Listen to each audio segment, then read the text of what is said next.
The ship's bell rang twice through the midnight fog as Captain Laurent Gramont lowered his spyglass and studied the distant torchlight of Veracruz. The French corsair had sailed 6 weeks from Port Royal with a singular purpose: to claim the legendary cache of Peruvian silver rumored to rest in the governor's compound, 20 paces beneath the floor of the Eastern Treasury.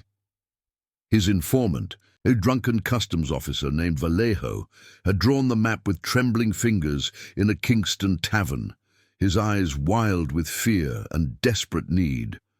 Gramont had paid him 50 pieces of 8 and watched him disappear into the Caribbean night, never to surface again. Behind Gramont, his quartermaster Jean-Baptiste Roche spat over the rail and muttered a prayer to the Virgin, though neither man had stepped inside a church in a decade. The crew of the Merle Noir numbered 83 souls: French buccaneers, English deserters, Dutch gunners, and African freemen who had chosen the uncertain freedom of the account over slavery in the cane fields. They knew the risks of assaulting a fortified Spanish port. Veracruz was no isolated settlement, but the jewel of New Spain, protected by the fortress of San Juan de Ulua and garrisoned by 200 soldiers loyal to the Spanish crown. If you're captivated by tales of the golden age of piracy, subscribe and comment where you're watching from. The plan hinged on surprise and violence. Gramont had purchased silence from a Portuguese merchant who traded regularly with Veracruz, securing detailed intelligence about guard rotations, the layout of warehouses along the waterfront, and the location of the governor's residence. 3 smaller vessels, swift sloops commandeered off the coast of Hispaniola, would accompany the Merle Noir, providing covering fire and escape routes should the Spanish response prove overwhelming. The raid was scheduled for the hour before dawn, when exhaustion dulled even the most vigilant sentries. As the ships crept through the darkness toward the harbor, Gramont gathered his boarding party on the main deck. These were hardened men who had survived storms, disease, combat, and the brutal discipline of pirate justice. They wore no uniforms, only salt-stained shirts, leather baldricks heavy with pistols, and cutlasses sharpened to wicked edges. Powder horns hung from their belts, beside leather pouches filled with shot. Gramont addressed them in a low voice that carried nevertheless through the humid night air. "We take what belongs in our hands," he said in French-accented English, the common tongue of mixed crews. "The silver is beneath the governor's hall. We hold the compound for 1 hour, no more. Breach the floor, load the chests, withdraw to the ships before the fortress can bring its guns to bear. Any man who breaks discipline dies by my hand." The men nodded, checking their weapons with practiced efficiency. Among them was Thomas Blackwood, an English gunner's mate who had deserted from a Royal Navy frigate after a flogging that left his back permanently scarred. Beside him stood Miguel Santos, a former Spanish soldier from Cartagena who had turned pirate after witnessing his family's murder during a French raid years before, a contradiction he carried with silent rage. These personal histories wove through the crew like invisible threads, binding them through shared violence and mutual dependence rather than loyalty or affection. The Merle Noir dropped anchor a half-mile from shore as the accompanying sloops moved closer, their shallow drafts allowing them to approach the docks directly. Gramont led 40 men into longboats, leaving Roche aboard with orders to prepare for immediate departure regardless of what transpired on land. The oars dipped silently into black water as the boats glided toward the sleeping port. Above them, stars burned with tropical intensity, indifferent to the blood about to be spilled beneath their light. They reached the stone quay without challenge. A single watchman dozed against a warehouse wall, his musket propped beside him. Blackwood moved like shadow, drawing a long knife and cutting the man's throat with professional efficiency before lowering the body gently to the ground. Blood pooled dark on stone worn smooth by decades of commerce. The crew spread quickly through the waterfront district, moving in predetermined groups toward their objectives. Veracruz at night smelled of rotting fish, tar, human waste, and the distant sweetness of tropical flowers that climbed the walls of Spanish colonial buildings. Dogs barked in the distance. Somewhere, a woman sang a lullaby to a restless child. These sounds of ordinary life would soon dissolve into gunfire and screaming. The governor's compound occupied a fortified position 3 streets inland, surrounded by a high wall topped with iron spikes.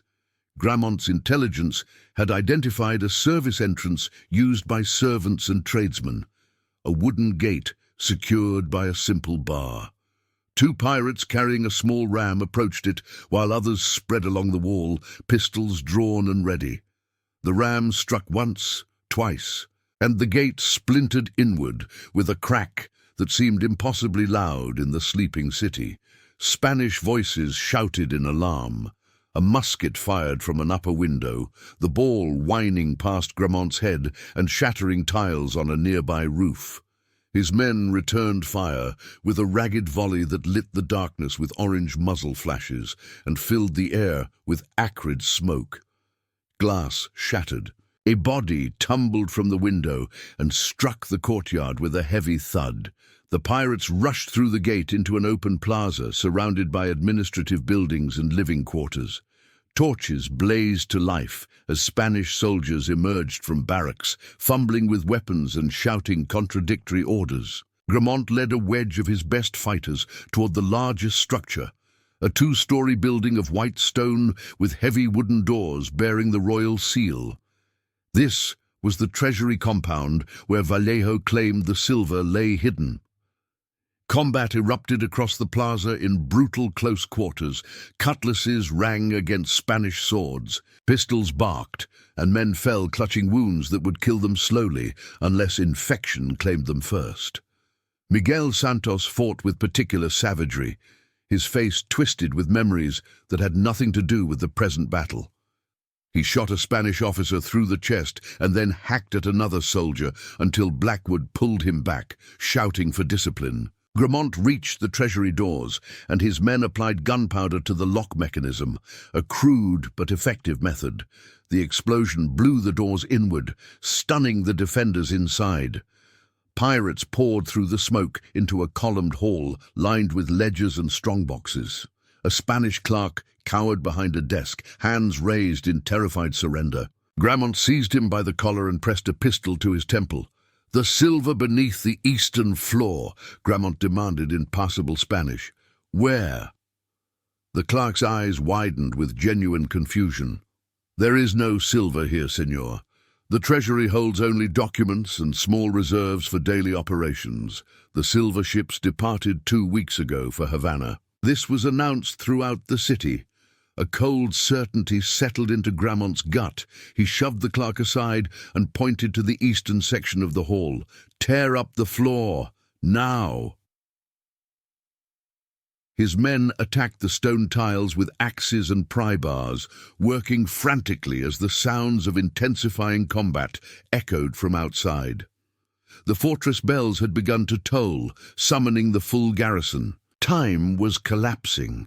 They broke through the floor to reveal only earth and the ancient foundations of the building. No hidden chamber, no chests of silver, nothing but colonial construction and disappointed stone. "It's not here," Blackwood said flatly, his face streaked with powder smoke and another man's blood.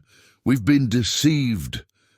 Gramont felt rage and comprehension arrive simultaneously. Vallejo had sold him a fiction, perhaps planted deliberately by Spanish intelligence, or perhaps born from the customs officer's own desperate imagination. Either way, they had assaulted a major Spanish port for nothing, and now faced consequences that would be both immediate and catastrophic. "Withdraw," Gramont ordered, though the word tasted like ashes. Back to the ships. The retreat became a running battle through streets that had transformed into a labyrinth of death.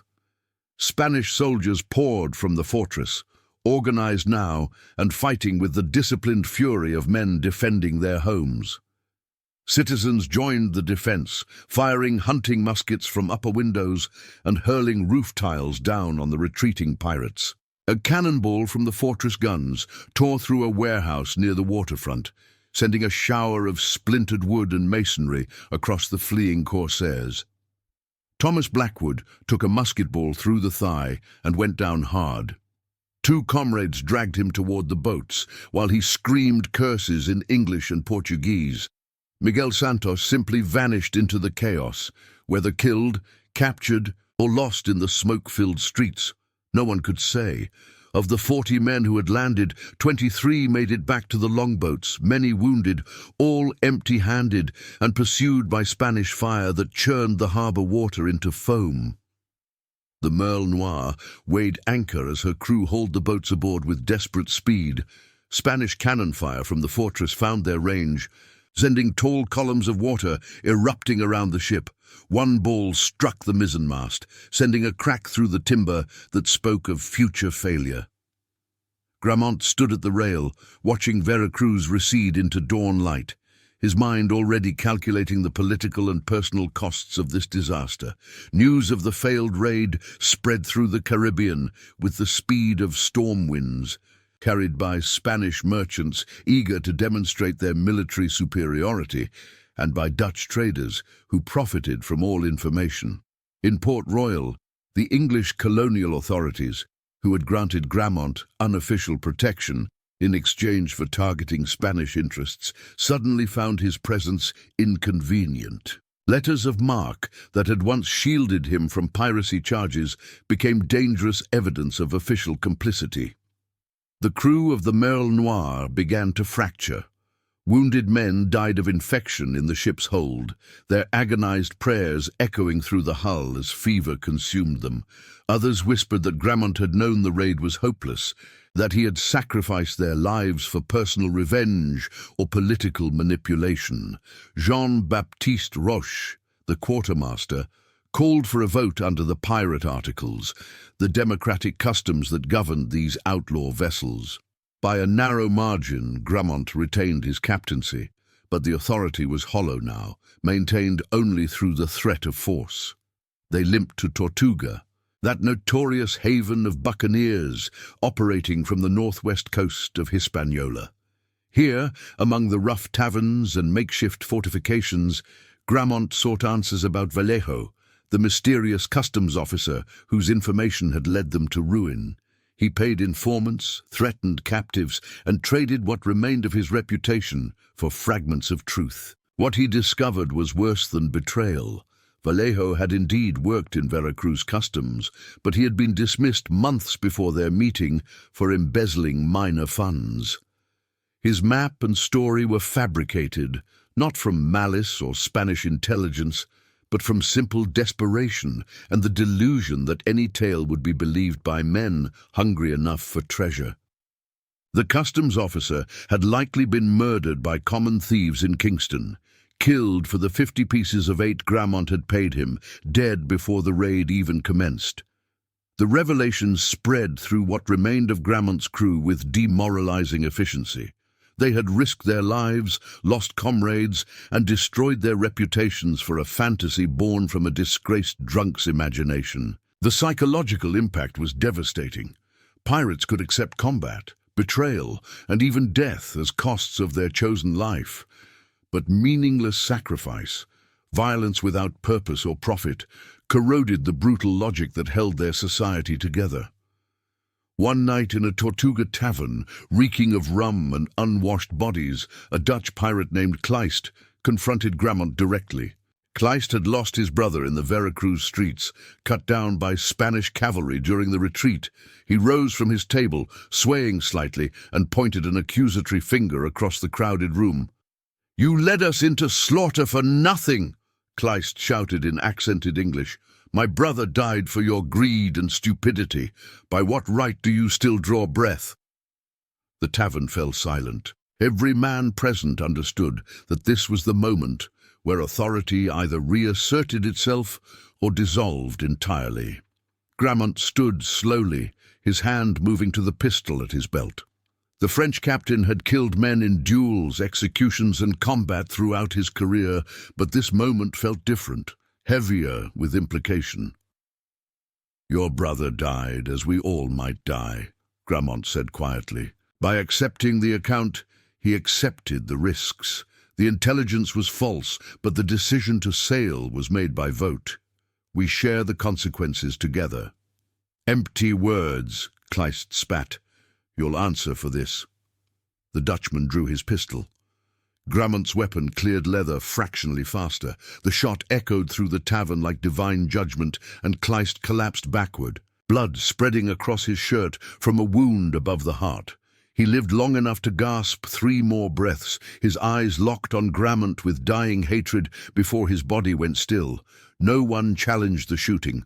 Under pirate law, Kleist had drawn first, making Grammont's response legitimate self-defense. But legal justification mattered less than the deeper truth everyone recognized, that Grammont had become a captain without a future, leading men who no longer trusted his judgment.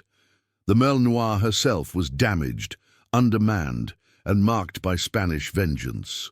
Over the following weeks, the crew dissolved. Some men signed aboard other vessels. Others disappeared into the rough society of Tortuga or traveled inland to try their fortunes in the lawless territories between colonial powers. Thomas Blackwood, his leg imperfectly healed and leaving him with a permanent limp, departed without farewell. Jean-Baptiste Roche negotiated a position with a French merchantman willing to overlook his buccaneer past, abandoning his captain in the process. Grammont found himself commanding a skeleton crew of 20 aboard a ship that needed 80 to sail effectively. He took what small prizes he could, fishing boats, isolated merchant sloops, barely enough to maintain provisions. The Merle Noire became a ghost ship, feared more for her reputation than her current capabilities, avoided by prey fast enough to escape her deteriorating speed.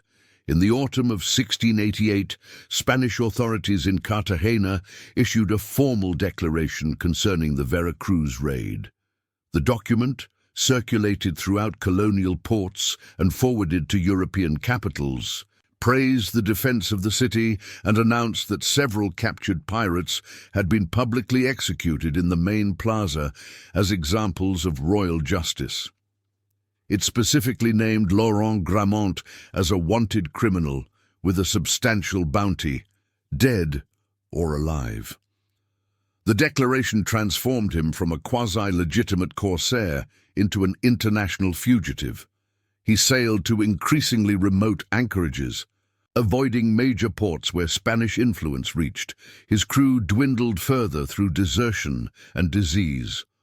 The Merle Noire developed leaks that worsened with each storm, her damaged mast rendering her vulnerable in rough seas. Grammont kept moving because stopping meant dying, but the direction had become meaningless. In early 1689, he attempted one final desperate action, a raid on a small coastal settlement in Honduras, where rumor suggested a shipment of mahogany and indigo awaited transport. His reduced crew landed at dawn, but the settlement had been warned. Spanish soldiers and armed colonists drove them back to the beach with coordinated musket fire. 3 more pirates died, including the ship's carpenter, whose skills had been essential for maintaining the deteriorating vessel. As they pulled away from the hostile shore, Grammont understood that the raid's failure had become prophetic, a pattern that would repeat until the inevitable conclusion. The treasure had never existed, and all subsequent pursuit of redemption or recovery would likewise prove illusory. The Merle Noire limped northward through the Caribbean, leaking badly now, her crew reduced to 12 desperate men. They passed through the Windward Passage between Cuba and Hispaniola, heading vaguely toward the Bahamas, where small pirate havens still operated beyond colonial control. A storm caught them east of the Caicos Islands, not a hurricane, but a sustained tropical tempest, with winds that tested every weakened timber. The damaged mizzenmast gave way first, crashing across the deck and killing 2 men instantly. Water poured through open seams in the hull faster than the exhausted crew could pump it out. Grammont ordered the longboat prepared, though he knew it couldn't carry them all. The men looked at him with hollow eyes that held neither trust nor accusation. only exhausted acceptance. "Launch it," Grammont ordered. "Draw lots for places." But as the boat went over the side, the Merle Noir lurched violently to starboard, taking on water with catastrophic speed. The deck tilted at an impossible angle. Men scrambled for the rail, for floating debris, for anything. Grammont grabbed a section of broken spar as the ship began her final plunge. The Caribbean swallowed the Merle Noir in minutes, pulling her down to the same depths that had claimed countless vessels throughout the age of sail. Some men made it to the longboat. Others clung to wreckage, calling out to each other in the darkness between lightning flashes. Grammont floated alone, his arms wrapped around the spar, tasting salt water and blood from a cut above his eye. By dawn, the storm had passed. The longboat was nowhere to be seen, scattered by wind or currents, or sunk beneath the waves. Grammont counted 4 other survivors clinging to debris scattered across the swells. They drifted for 3 days under the merciless sun, drinking nothing, eating nothing, watching as one by one the others weakened and let go, slipping beneath the surface without final words. On the 4th day, a Spanish fishing vessel from the Turks Islands spotted Grammont's barely conscious form and hauled him aboard more from Christian charity than any expectation of profit. The fisherman recognized him despite his degraded state, the notorious French corsair who had raided Veracruz. They sailed him to the nearest Spanish authority in Grand Turk, where a military representative took him into custody. Laurent Grammont was transported to Havana in chains, held in a stone cell that smelled of mildew and human desperation. Spanish colonial law required formal trial before execution, even for pirates. He appeared before a magistrate in the summer of 1689, standing in a courtroom that bore the same architectural style as the Veracruz treasury he had ransacked 2 years earlier. The charges were read in Spanish: assault on a colonial settlement, murder of Spanish subjects, piracy on the high seas. Grammont offered no defense, spoke no words in mitigation.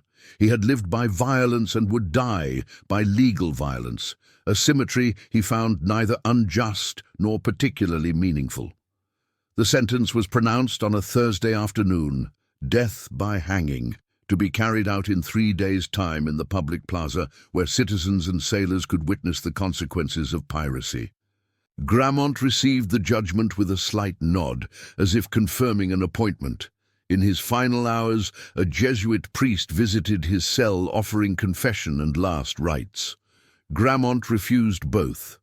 When asked if he had any final statement or message, he replied only, "The treasure never existed. Pass that along to whoever still cares." On the morning of his execution, Spanish soldiers led him through Havana's streets to a scaffold erected in the Plaza de Armas. A crowd had gathered. Colonists, sailors, merchants, soldiers, street vendors hawking refreshments, children perched on their fathers' shoulders for a better view.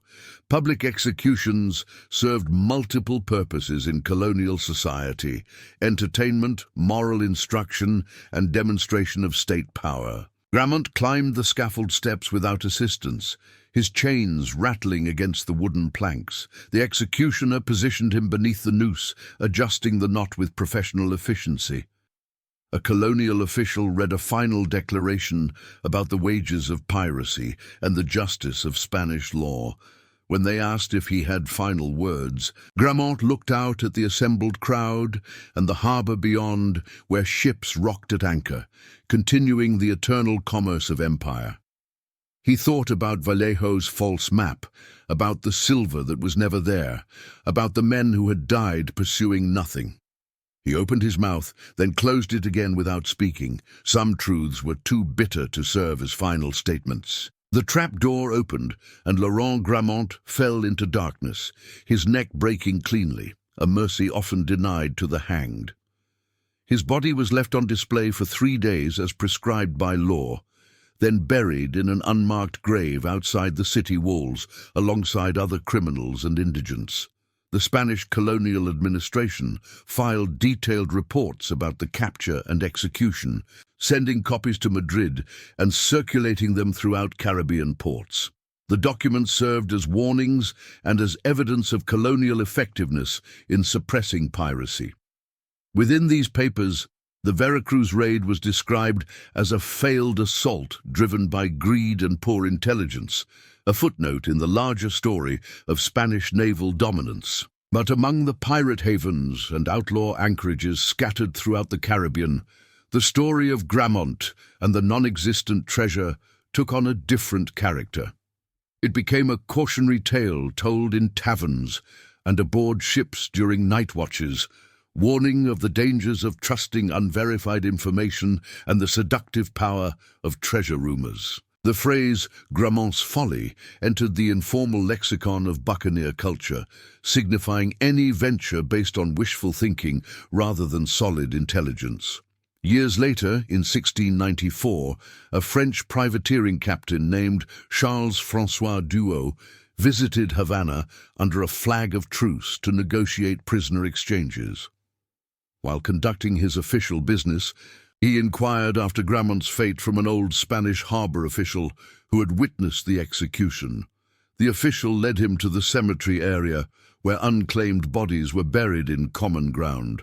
"Somewhere here," the Spaniard said with a gesture encompassing several acres of unmarked earth. "We keep no records of such men. They pass and are forgotten." Duhau asked about Grammont's effects, whether anything had been preserved. The official shrugged, then remembered something. He led the French captain to a warehouse used for storing confiscated materials from captured ships and executed pirates. Among the dusty crates and forgotten cargo, he produced a small leather satchel that had belonged to Grammont. Inside, Duhau found only 2 items: a broken compass with a cracked glass face and a folded piece of parchment that had been handled so many times its edges had worn soft as cloth.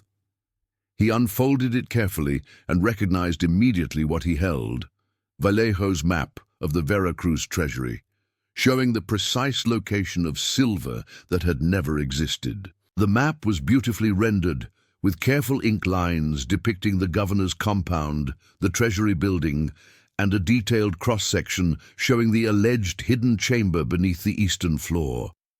Vallejo had possessed genuine artistic skill, or perhaps had copied the architectural elements from actual Spanish plans, lending the forgery an authenticity that had convinced Grammont of its truth. Duau studied the map for a long moment, understanding the trajectory it represented, from desperate fabrication through violent action to inevitable tragedy. He considered taking it as a curiosity, perhaps to show other captains as a warning. But something about claiming this artifact felt like participating in the deception's continuation, keeping alive the lie that had consumed so many lives. He folded the map carefully and returned it to the satchel, then handed everything back to the Spanish official. "Burn it," he said in French, "or keep it, but the story should end." The official nodded and took the satchel away. What became of it afterward, no record shows. Likely it was eventually destroyed during routine warehouse clearing, or perhaps it still rests in some forgotten Spanish colonial archive, a meaningless document without context. The memory of the Veracruz raid faded gradually from contemporary accounts as new pirates emerged, new raids occurred, and the slow suppression of Caribbean piracy continued through the early 18th century. Spain strengthened its colonial defenses. The Royal Navy intensified its anti-piracy patrols. The golden age that had produced men like Grammont contracted toward its historical end. But in certain ports and among certain old sailors who had survived that era, the story persisted in fragmentary form. They spoke of the French captain who had assaulted a major Spanish city based on a drunkard's fantasy, of the men who died for treasure that existed only in imagination, of the peculiar tragedy inherent in meaningless violence. These stories served their own purposes: entertainment, moral instruction, cultural memory, transforming historical events into legend through repetition and elaboration. By the middle of the 18th century, when piracy had largely been extinguished as a significant Caribbean phenomenon, the Veracruz raid of 1687 had receded into historical obscurity. Colonial records preserved the bare facts: assault, casualties, repulsion of attackers, subsequent capture and execution of the raid leader. But the human dimensions, the personalities, motivations, and bitter ironies dissolved into the past along with the men who had lived them. In 1751, a French historian researching Caribbean colonial conflicts discovered references to Gramont's execution in Spanish administrative archives. Intrigued, he attempted to reconstruct the events leading to that death. He found scattered documents and conflicting second-hand accounts, but no complete narrative. His resulting brief chapter in a larger work about Caribbean piracy described the raid as a minor assault of no lasting strategic significance, remarkable chiefly for its utter futility. This assessment, while accurate in military and economic terms, missed the deeper resonance that the raid's meaninglessness was precisely what gave it meaning, as a parable about human vulnerability to deception, self-deception, and the desperate pursuit of imaginary solutions to real problems. But historians trade in verifiable facts, not metaphorical interpretations, and so the deeper story remained unwritten in formal records. The physical evidence of the raid disappeared through the usual processes of time and neglect. The damage to Veracruz buildings was repaired.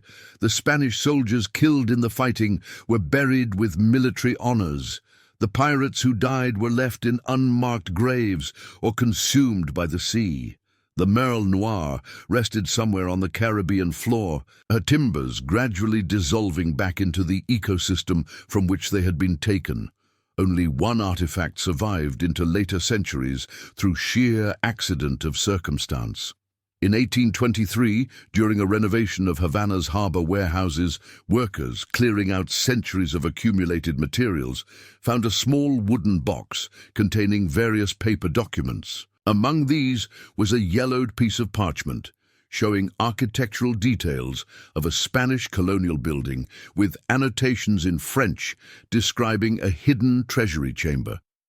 A local antiquarian purchased the document as a curiosity, recognizing its age but not understanding its history. He mounted it in a glass frame and hung it in his personal library, where it remained for decades as a decorative oddity, beautiful cartography without context or meaning. In 1887, exactly 200 years after the raid, a Spanish historian examining the antiquarian's collection recognized what he held. The architectural details matched the old treasury building in Veracruz, though by then significantly modified through renovations. The French annotations suggested connections to historical piracy, though specifics remained unclear without supporting documentation. The historian published a brief scholarly article about the document, speculating about its origins and purpose. He theorized correctly that it might relate to a failed pirate raid, but lacked evidence to connect it definitively to Gramont or the events of 1687. The article appeared in an obscure academic journal read by perhaps 50 people, cited never, forgotten within a decade. The map itself changed hands several more times through inheritance and estate sales, eventually becoming part of a private collection of Caribbean historical documents in Madrid. It remains there still, preserved under climate-controlled conditions, an artifact among thousands, remarkable for its detail and craftsmanship, but divorced from the human catastrophe it catalyzed. Tourists who view such collections occasionally pause before this particular document, attracted by its aesthetic qualities, the precise inkwork, the period calligraphy, the cross-section view showing underground chambers that never existed. They admire it as art, without understanding it as evidence. The label beside it reads simply, "Unverified colonial map, Caribbean origin, circa 1680s, provenance uncertain." This disconnect between artifact and meaning extends metaphorically to the entire story of the Veracruz raid. The event occurred, produced consequences, generated pain and death and transformation. But the deeper significance, what it revealed about human nature, about the distance between desire and reality, about how easily violence flows from fiction mistaken for truth, remains largely unrecognized. Somewhere in the archives of Spanish colonial administration, bound volumes contain the trial records of Laurent Gramont's execution. These documents include witness testimonies, legal arguments, and the final judgment.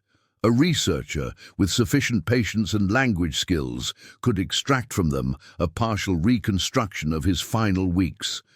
But such research would require justification, some reason to care about a failed pirate whose actions changed nothing significant in the larger historical narrative.